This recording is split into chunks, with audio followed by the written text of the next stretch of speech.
welcome back to our channel. This is Monica and in this video I am going to explain about data comparison and its type. तो basically data comparison होता क्या है, ठीक है। तो data comparison हमारी एक ऐसी टेक्निक है जिसमें हम अपनी लार्ज जो हमारी फाइल है, जो हमारी लार्ज डेटा फाइल्स है, उनके साइज को क्या कर रहे होते हैं, हम रिड्यूस करते हैं। इस टेक्निक से हम क्या करते हैं, हमारे जो लार्ज डेटा फाइल्स है उनके साइज को क्या करते हैं, रिड्यूस करते हैं। लेकिन ऐसा क्यों करते हैं हम, क्या जरूरत है बड़ी बड़ी फाइल्स का साइज रिड्यूस करने की। चलो लेट्स टेक एन एग्जांपल। एक एग्जांपल लेते हैं। सपोज करो हमारे पास एक 100 MB की फाइल है, ठीक है। अब जो हमारे पास 100 MB की फाइल है, हमने क्या करा, अपने सिस्टम में उसे क्या करा, सेव करा। तो उसने हमारे सिस्टम का 100 MB का स्पेस यूज करा, ठीक है। अगर उसी सेम फाइल को हम क्या करें, कंप्रेस कर दें, ठीक है। हाँ, 100 MB से हमने क्या कर दिया, उसे 50 MB का रिड्यूस कर दिया उसके साइज को। अब हमारे सिस्टम में वो कितना स्पेस लेगा, 50 MB का स्पेस लेगा। इट मीन्स हम कोई दूसरी फाइल जो हमारी 50 MB की होगी उसमें सेव कर सकते हैं, ठीक है। तो डेटा कंपैरिजन से एक वर्ड तो भाई बहुत क्लियर होगा कि हमारी स्टोरेज कैपेसिटी को क्या कर रहा है, ये इंक्रीज कर रहा है, ठीक है। तो ये इसलिए इंपॉर्टेंट है। अब दूसरा ट्रांसमिशन वर्ड मैंने एक यहाँ पे लिखा है, इससे क्या मतलब है। सपोज करो हमें क्या करना है, अपने फ्रेंड को या अपने रिलेटिव को कोई वीडियो भेजनी है जो हमारी 100 MB की है, ठीक है। अगर वो 100 MB की जो वीडियो है अगर उस सेंड करेंगे तो वो ज़्यादा इंटरनेट लेगी एज कम्पेयर टू अगर हम उसके कंप्रेस यानी 50 MB की फाइल्स को सेंड करेंगे। तो इट मीन्स हमारा टाइम भी सेव कर रही होगी और हमारा इंटरनेट भी सेव कर रही है, ठीक है। इतना तो समझ में आ गया कि डेटा कंपैरिजन से क्या दो चीज़ बहुत क्लियर होगी कि ट्रांसमिशन टाइम को सेव कर रही है हमारा और स्टोरेज कैपेसिटी को इंक्रीज कर रही है, ठीक। अब डेटा कंपैरिजन जो टेक्निक है हमारी वो बेसिकली दो टाइप की होती है। The first one is lossless data comparison and the second one is lossy data comparison. अब देखते हैं इसमें डिफरेंस क्या है, ठीक है। लॉसी कंपैरिजन में मैंने लिखा है there is a loss of quality and data which is not measurable. मतलब, ठीक है, इसमें जो क्वालिटी है हमारी डेटा की वो क्या हो जाती है, थोड़ी कम हो जाती है।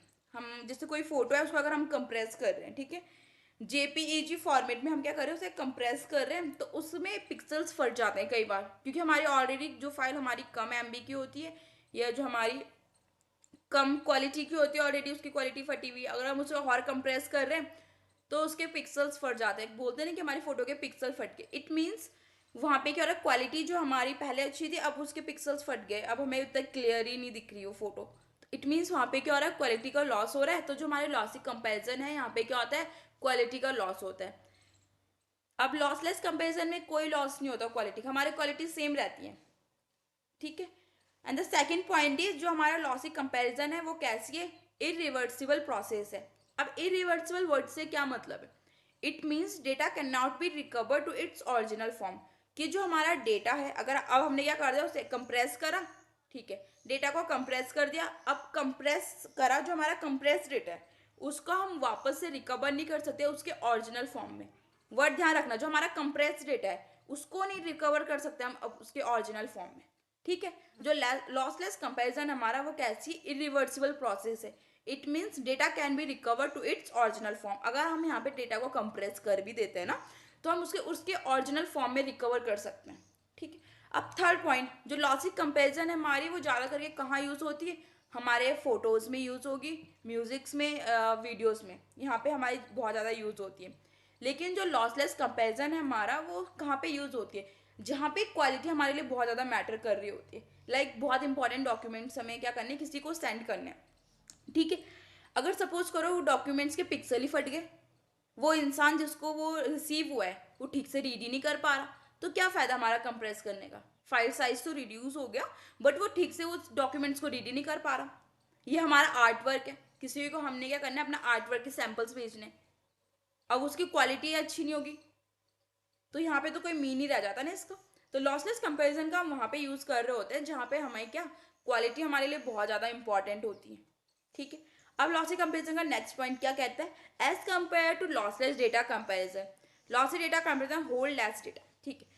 तो लॉसी कंपैरिजन क्या करता है, कम डेटा को होल्ड करता है। अब कम डेटा को होल्ड कर रहा, इट मीन्स यहाँ पे स्टोरेज कैपेसिटी बढ़ गई, इंक्रीज हो गई, ठीक है।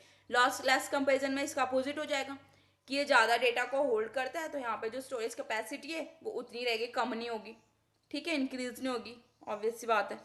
अब लॉसी कंपैरिजन में क्या होगा, it has higher comparison ratio, इसमें जो कंप्रेस करने का जो रेशियो है वो ज़्यादा होता है as compare to lossless comparison. जो लॉसी कंपेरिजन है यहाँ पे जो फाइल का जो साइज वगैरह है उसे हम रिड्यूस करता है, जो साइज है डेटा का, डेटा के साइज को ही रिड्यूस कर देता है। लेकिन जो लॉसलेस कंपैरिजन है यहाँ पे जो इसका जो पहले बात है, इसका जो कंपैरिजन है, जो रेशियो है वो क्या है, कम है as compare to lossy comparison से। अब जो लॉसलेस कंपैरिजन है हमारा, ये हमारे डेटा के साइज को रिड्यूस नहीं करता, ठीक है। अब इसके एग्जांपल्स देख लेते हैं। जो हमारे लॉसी कंपैरिजन है उसमें हम जेपीईजी, इस फॉर्मेट से तो हर कोई फैमिलियर है। जेपीईजी ये हमारी फोटोज वगैरह को सेव करने के काम आता है। जीआईएफ, ठीक है। MP3 म्यूजिक के लिए, MP4 वीडियो, MKV के लिए यूज होते हैं लॉसी कंपैरिजन, ठीक है। और लॉसलेस कंपैरिजन का यूज कहाँ पे होता है, ये बहुत ज़्यादा सपोर्ट करती है, ज़्यादा करके सपोर्ट किसको करती है, रॉ को। RAW, VMP, PNG।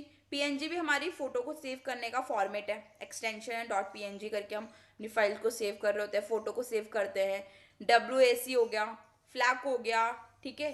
ALSC जो टाइप्स की फाइल होती है। तो इस वीडियो में हमने देखा कि डेटा कंपैरिजन क्या होता है, उसके टाइप्स को देखा, ठीक है।